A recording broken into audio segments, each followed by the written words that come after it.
Hello student. Previously we saw various loops such as for loop, while loop, do while loop. Now we are going to understand these C++ nested loops. So first understand what is nested loop. A loop can be nested inside another loop.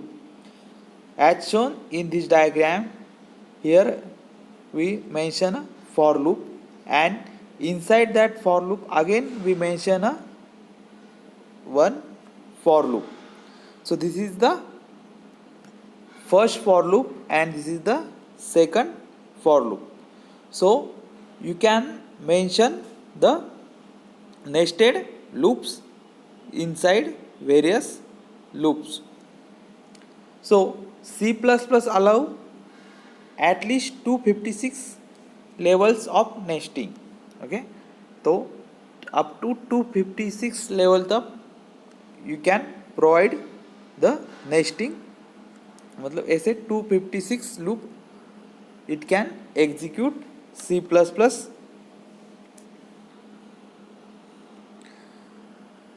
So nesting means simple. We have to nest one loop into the another loop. So syntax same रहेगा as shown in this diagram. First you have to write a for loop, then curly bracket open, then you have to write a second for loop, then curly bracket open, then you have to mention a various condition. This is the close for the inside for loop. Okay, जो inside for a close है, and this is the outside for loop statements.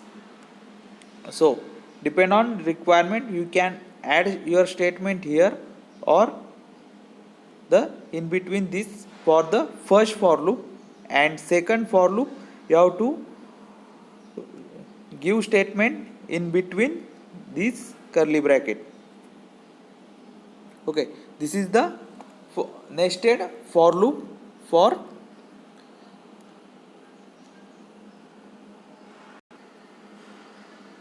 now. Consider nested while loop.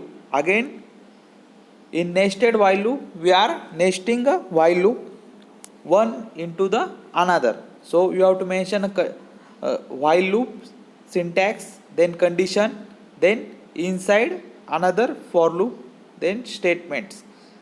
Again, next nested do while loop. Again same, you have to mention a do, then curly bracket open. This is the first for loop, then statements. Again, this is the another for loop, do, statements, while, condition, and at the end you have to mention a condition. So note down this syntax for nesting. In examination it may be asked, write down syntax for nested for loop, nested while loop, or nested do while loop. Now example देखते हैं हम. एक simple example है. तो इस example में क्या करना है, you have to display the table of 2, table of 3. Again ऐसे टेबल आपको प्रिंट करने हैं. तो यहाँ पर अभी जो आपको आउटपुट शो रहा है वो टेबल ऑफ 2 एंड 3 का कंप्लीट शो रहा है. तो अगर आप फॉर लूप चेक करोगे तो हमें टेबल कौन से प्रिंट करने हैं, 2, table of 2, table of 3, 4 and 5 तक हमें टेबल प्रिंट करने. सो हम वो कैसे प्रिंट करेंगे, तो चेक करते हैं प्रोग्राम. तो फर्स्ट हेडर फाइल आपको मेंशन करनी है, then using namespace, then यहाँ पर क्या 2 वेरिएबल्स चाहिए हमें जो भी टेबल करने, इसलिए 2 वेरिएबल्स हमने यहाँ पर लिए है, एक variable m and variable n. तो यहाँ पर एक फॉर लूप यूज किया हमने. So for m equal to 2, then condition क्या दी है, हमें कहाँ से कहाँ तक चाहिए, 2 to 5 तक. तो 2 to 5 and m plus plus display के लिए हम कौन से स्टेटमेंट यूज करते हैं, cout, then table of m. M क्या इंडिकेट करेगा, किसका टेबल है। सपोज 2 का टेबल है तो यहाँ पर 2 प्रिंट हो जाएगा, 3 का टेबल है तो 3 प्रिंट हो जाएगा। ऐसा हमें कब तक करना है, अप टू 5। देन यहाँ पर क्या होगा, ओनली दिस पार्ट डिस्प्ले होगा। Okay, table of 2, table of 3। अब हमें क्या प्रिंट करना है, एक्चुअल टेबल। तो एक्चुअल टेबल के कितने हैं, काउंट 10, हर एक टेबल में कितने डिजिट्स होते हैं, 10। तो उसके लिए एक लूप हमने यूज़ किया है फॉर, वो कहाँ से स्टार्ट होगा, n इक्वल टू 1 से इनिशलाइज किया है। देन कंडीशन क्या, कब तक चलेगा, 10, ओके 10 तक चलेगा, and n plus plus. And display करते वक्त क्या किया हमने, सी आउट, फर्स्ट क्या होगा, यम डिस्प्ले होगा।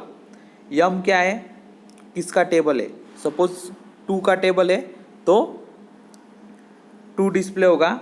उसके बाद the multiplication sign, then n क्या है, सपोज आपको या एच show in this output 2 into 1 equal to 2 ऐसा प्रिंट करना है। तो यन क्या है, कितनी बार वो रिपीट हो रहा है। तो फर्स्ट टाइम हर बार n की वैल्यू इंक्रीज होती जा रही, चेक करो।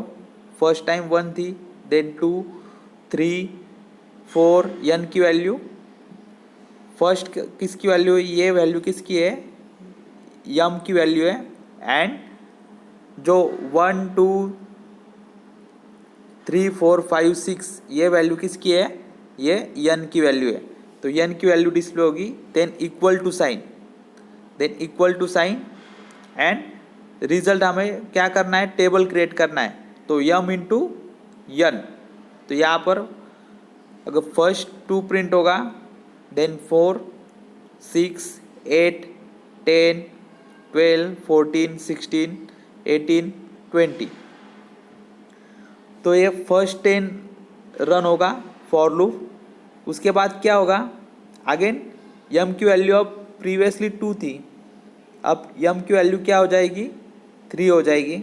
ओके, 3 होने के बाद अगेन क्या है, 3 का टेबल प्रिंट होगा। Again 3 into 1, 3 into 2, 3 into 3, 3 into 4, ऐसा कब तक चलेगा, 10। 1 मिनट। अब यम की वैल्यू क्या थी प्रीवियसली, 3। अब ये कंप्लीट होने के बाद यम की वैल्यू क्या हो जाएगी, 4। ओके, अगेन यहाँ पर कंडीशन आपने जो मेंशन की, यहाँ पर कंडीशन क्या है, यम लेस देन इक्वल टू 5। तो 4 लेस देन इक्वल टू 5 है, तो क्या होगा, वो लूप में जाएगा, 4 का टेबल प्रिंट होगा। अभी आउटपुट में शो नहीं हो रहा है आपको। देन अगेन फॉर लूप में जाएगा, 4 का टेबल प्रिंट होगा। अगेन वैल्यू इंक्रीज होगी, अब क्या हो जाएगी वैल्यू, 5। यम की वैल्यू क्या हो जाएगी, 5। 5 होने के बाद क्या होगा, 5 लेस देन इक्वल टू 5 है क्या है, तो 5 का भी टेबल प्रिंट हो जाएगा। अब नेक्स्ट यम की वैल्यू क्या हो जाएगी, 6। ओके, यम की वैल्यू क्या है, 6। 6 लेस देन इक्वल टू 5 है क्या, नहीं, तो ये कंडीशन फॉल्स हो गई, तो एग्जिट हो जाएगा। तो इस कंडीशन से क्या कर रहे हैं, हमें कहाँ से कहाँ तक टेबल प्रिंट करना है और यहाँ से एक्चुअल टेबल प्रिंट करना है। सपोज अगर मुझे टेबल प्रिंट करने हैं 2 to 10, ओके, मुझे कहाँ से कहाँ तक है, 2 to 10 के टेबल, ऑल टेबल प्रिंट करने हैं। तो मैं क्या करूँगा, यम की वैल्यू 2 सेम रहेगी, लेकिन यम लेस देन इक्वल टू, यहाँ पर क्या करूँगा, यम लेस देन इक्वल टू क्या करूँगा, 10। तो ये 10 टाइम्स आपका लूप रन होगा। अभी हमने क्या किया है, 5 लिया है, तो इसीलिए वो 5 तक ही रन होगा। तो सिंपलेस्ट प्रोग्राम है। यहाँ पर हमने फॉर लूप यूज किया है। You can use while condition और while loop, do while loop for your program execution. अभी इस प्रोग्राम में क्या करना है आपको, आपके लिए असाइनमेंट है, you have to write display table from 11 to 20। 11 to 20 के टेबल आपको शो करने, ओके, प्रोग्राम में। तो ये असाइनमेंट है आपके लिए।